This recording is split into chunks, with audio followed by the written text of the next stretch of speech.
Bapak Presiden, Bapak Jokowi berkenan untuk tetap di atas panggung untuk memberikan arahannya. Ketua relawan kami persilakan untuk kembali ke tempat. Baik, dan Bapak Ibu selanjutnya kita akan simak bersama sambutan dan arahan politik dari Presiden Republik Indonesia Bapak Joko Widodo.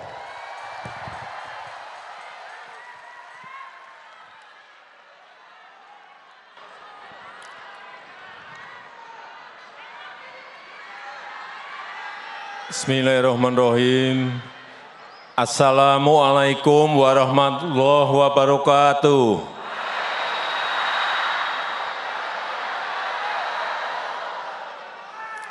Selamat siang, salam sejahtera bagi kita semuanya, shalom, Om Swastiastu, Namo Buddhaya, salam kebajikan. Yang saya hormati Ketua Wantimpres beserta seluruh anggota dan pimpinan Wantimpres yang hadir di sini Bapak Wiranto, Bapak Sidarto, Ibu Putri. Yang saya hormati Ketua dan seluruh jajaran pengurus dari organ-organ relawan yang hadir pada siang hari ini, selamat siang.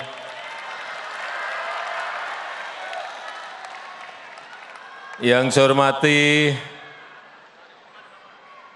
Dewan Pengarah, Bapak Andi Gani, penanggung jawab Musra, Bapak Budiari, Ketua OC, Bapak Panel Barus, yang saya hormati Gubernur DKI Jakarta, Bapak Heru Budi,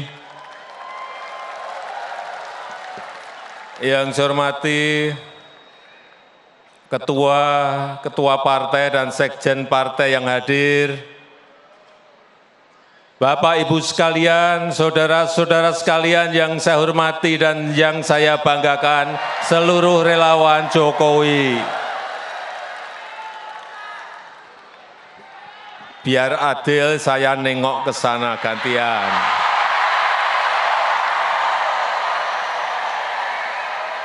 Selamat siang. Selamat siang semuanya.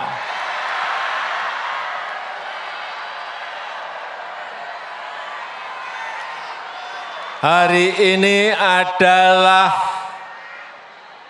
puncaknya musra, puncak musyawarah rakyat Indonesia. Saya ingat dulu pertama kali diadakan di Bandung di bulan Agustus tahun 2022. Dan saya hadir saat itu. Dan saya tahu motivasi apa diadakannya musra ini. Karena sudah dilakukan 29 kali di lokasi provinsi-provinsi yang berbeda dan bahkan sekali di Hong Kong.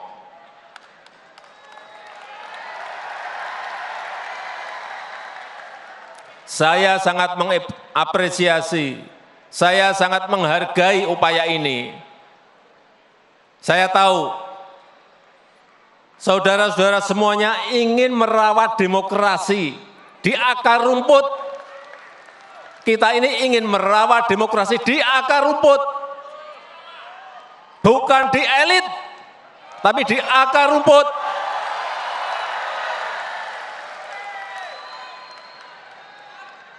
Saya tahu saudara-saudara semuanya ingin menyerap aspirasi rakyat, benar. Siapa sih yang diinginkan rakyat? Jangan sampai keliru.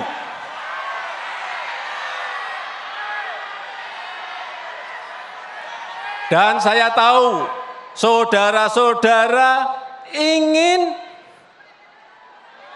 mencari, ingin menemukan capres dan cawapres yang benar dan tepat.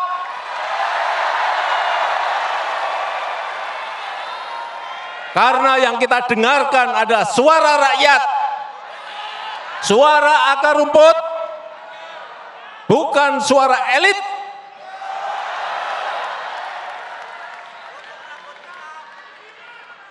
Kenapa ini dilakukan? Kenapa musrah ini dilakukan? Karena kita semuanya cinta negara ini.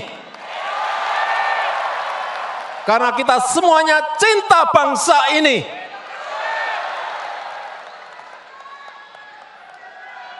Jadi kalau capek-capek 29 kali dari provinsi ini pindah ke provinsi ini, pindah ke provinsi ini, pindah ke provinsi ini, pindah ke provinsi ini, ke Hong Kong. Kenapa capek-capek? Ya karena tadi. Benar? Oleh sebab itu sekali lagi saya sangat menghargai, saya sangat mengapresiasi kegiatan musrah yang dilakukan oleh para relawan Jokowi ini. Saya kembali menengok ke sana.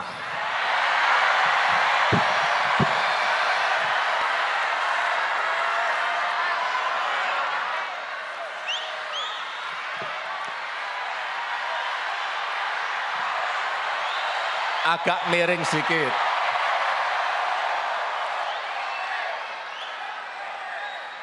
Bapak, Ibu, dan saudara-saudara sekalian yang saya hormati, negara ini adalah negara besar. Negara ini adalah negara besar, bangsa ini adalah bangsa besar. Penduduk kita sekarang sudah 280 juta, kurang lebih.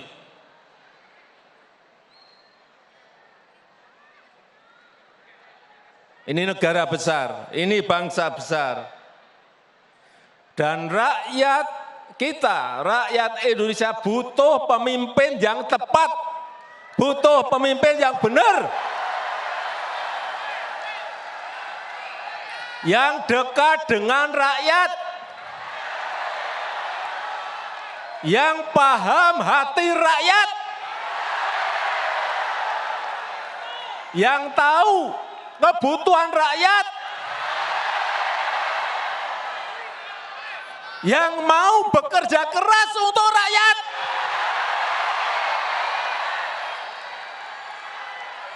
Itu yang dibutuhkan.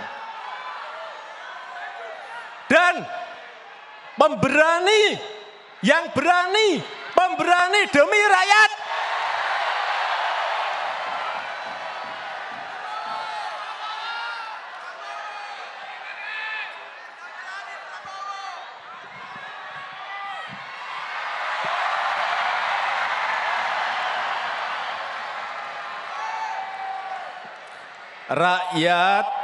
Rakyat butuh pemimpin yang paham, yang ngerti bagaimana memajukan negara ini.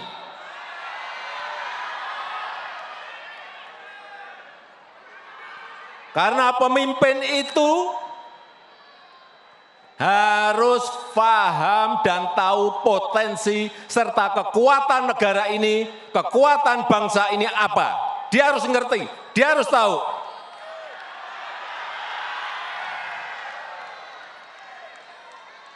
Dan pemimpin itu harus tahu dan paham bagaimana memajukan negara ini, dari sisi mana.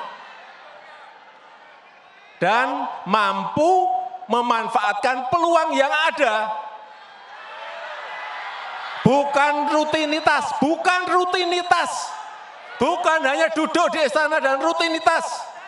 Bukan hanya duduk di istana dan tanda tangan, bukan itu. Dia harus tahu bagaimana membangun sebuah strategi negara, strategi ekonomi, strategi politiknya harus ada semuanya. Karena kita berhadapan dengan negara-negara lain. Karena kita bersaing dengan negara-negara lain, kita berkompetisi dengan negara-negara lain.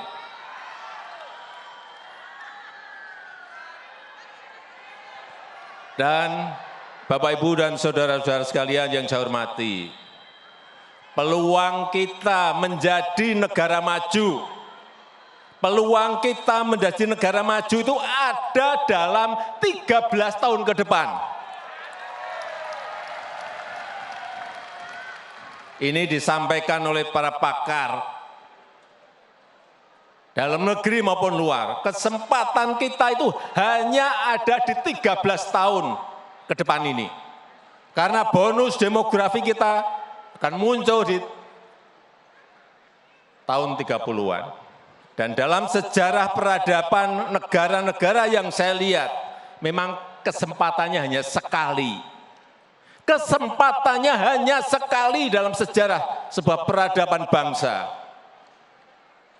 Begitu kita keliru memilih pemimpin yang tepat untuk 13 tahun ke depan, hilanglah kesempatan untuk menjadi negara maju. Hati-hati mengenai ini. Hati-hati. Sejarah, saya pelajari, sejarah di Amerika Latin, tahun 50-an, tahun 60-an, tahun 70-an, mereka sudah berada di posisi negara berkembang. Sudah masuk ke middle income. Tetapi sudah 60 tahun, sudah 50 tahun, mereka tetap menjadi negara berkembang. Karena apa? Tidak bisa memanfaatkan peluang yang ada saat itu. Dan mengejarnya lagi sudah tidak ada kesempatan lagi. Ini juga akan terjadi di negara kita.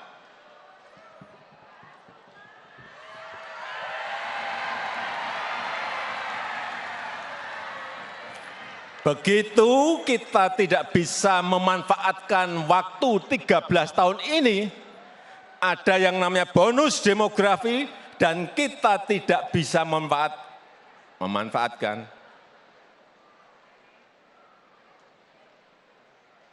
Ya, kita akan menjadi negara berkembang terus.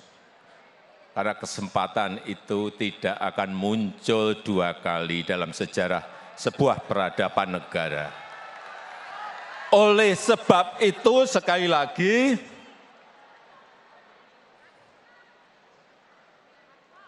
memilih pemimpin di tahun 2024 ini sangat krusial, sangat penting sekali, harus tepat dan benar. Oleh sebab itu saya bolak-balik menyampaikan.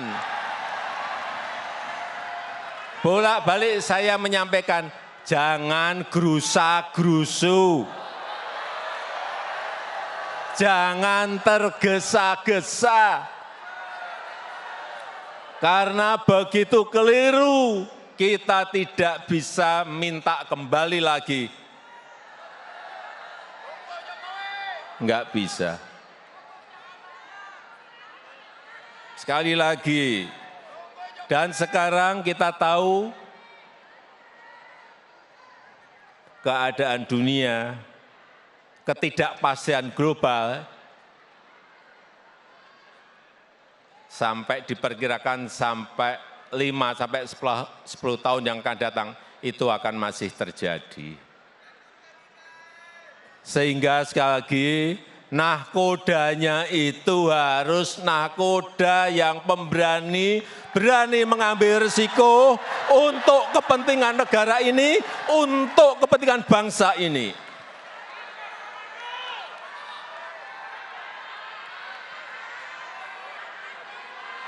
Kita tahu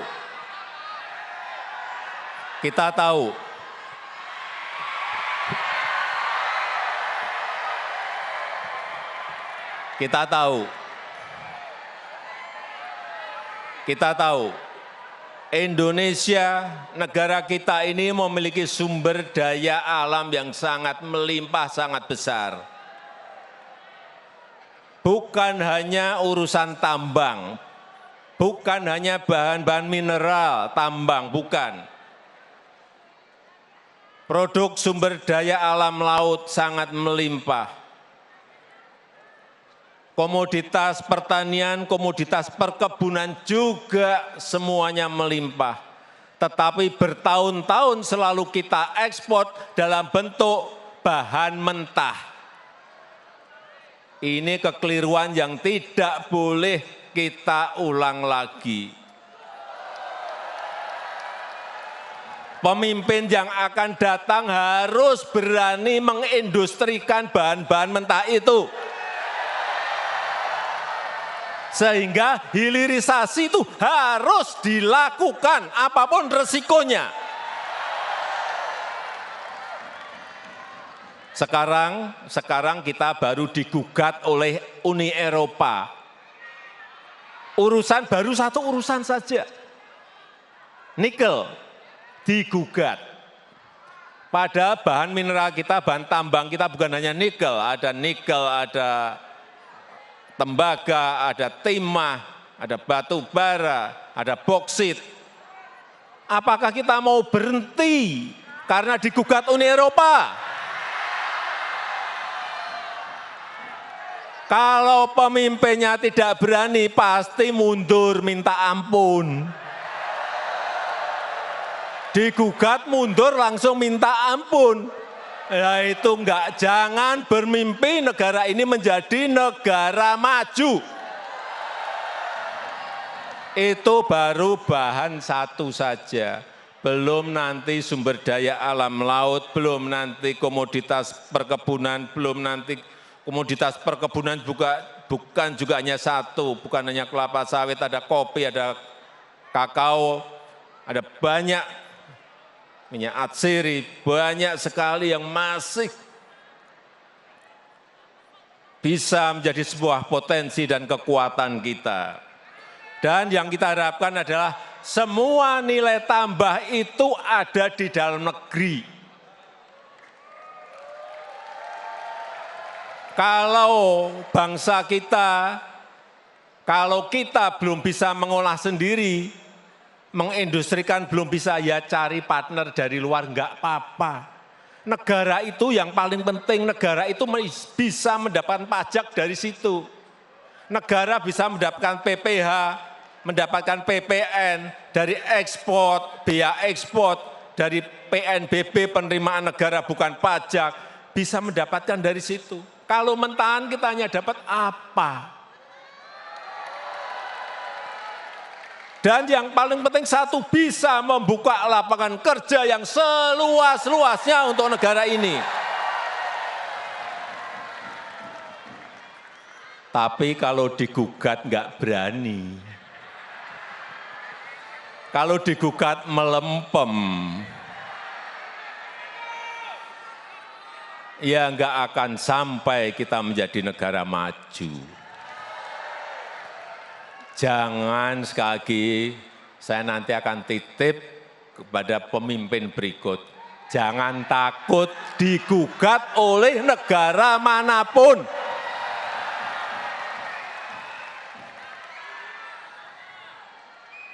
Kalau digugat ya cari pengacara, cari lawyer yang terbaik agar gugatan kita menang. Tapi tahun kemarin, gugatan kita kalah. Kalah pun juga saya sampaikan kepada para menteri, tidak boleh mundur. Naik banding, saya minta naik banding, udah naik banding. Sambil industrinya diselesaikan. Begitu nanti gugakannya rampung, industrinya udah rampung. Artinya sudah bisa mengolah bahan mentah menjadi bahan jadi. Itu yang namanya strategi negara, ya seperti itu, bukan rutinitas.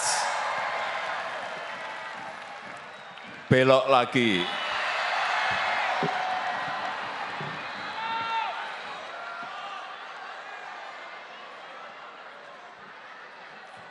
Oleh sebab itu, sekali lagi ke depan, negara ini butuh kepemimpinan yang kuat. Oleh sebab itu, ke depan negara ini butuh kepemimpinan yang kuat. dan mampu menghadapi ketidakpastian dunia, mampu menghadapi ketidakpastian global. Setuju? Kita butuh kepemimpinan yang kuat, setuju? Itu yang baru saya usahakan. Oleh sebab itu, kepemimpinan yang kuat itu dibutuhkan. Yang memiliki komitmen yang kuat untuk anti korupsi. Yang memiliki komitmen yang kuat untuk merawat demokrasi. Penting.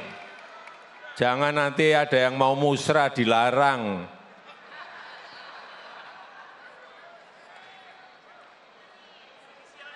Inilah yang dibutuhkan oleh negara kita ke depan. Dan tadi di ruang tunggu, para ketua menyampaikan pada saya beberapa nama yang terekam kuat.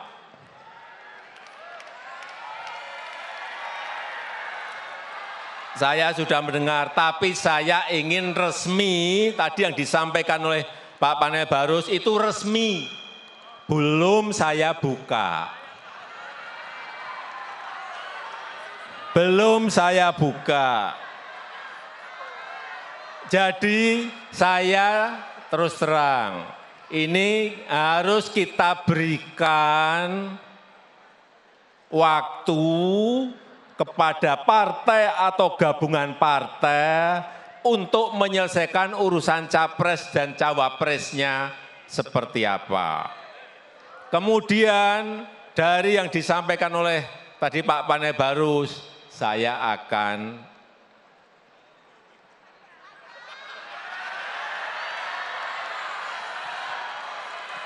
udah tahu kan maksudnya? Karena menurut konstitusi itu yang bisa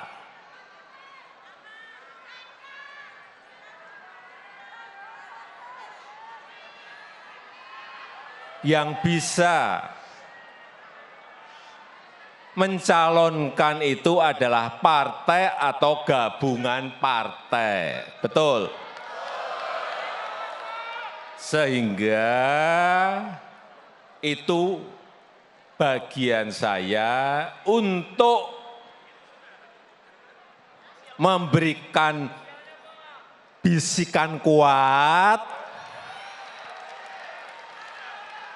kepada partai-partai yang sekarang ini juga koalisinya belum selesai. Jadi kalau saya ngomong sekarang untuk apa? Itu yang namanya strategi ya itu. Jangan tergesa-gesa, jangan gerusa-gerusu, jangan pengen cepet-cepetan, karena Belanda masih jauh. Tapi sekali lagi saya sangat menghargai apa yang sudah dilakukan oleh Musra dalam menjaring nama-nama yang diinginkan oleh rakyat kita.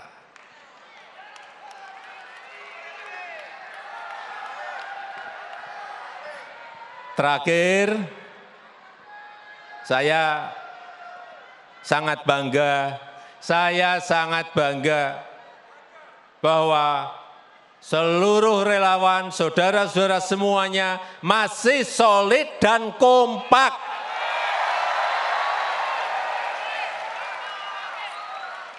Ini penting, karena kalau kita nggak solid dan kompak, kita ini akan dilecehkan, tahu?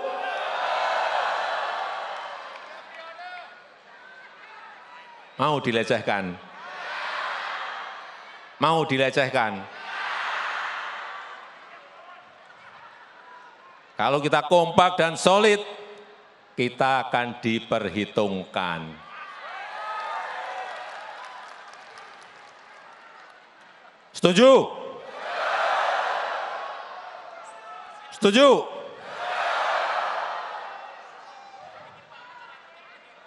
Nanti pada saatnya, pada waktu yang tepat, saudara-saudara semuanya akan saya bisikin satu persatu, entah berapa juta. Bisikin satu-satu nanti. Ya, saya rasa itu yang ingin saya sampaikan. Terima kasih, selamat siang. Wassalamualaikum warahmatullahi wabarakatuh. Merdeka! Terima kasih.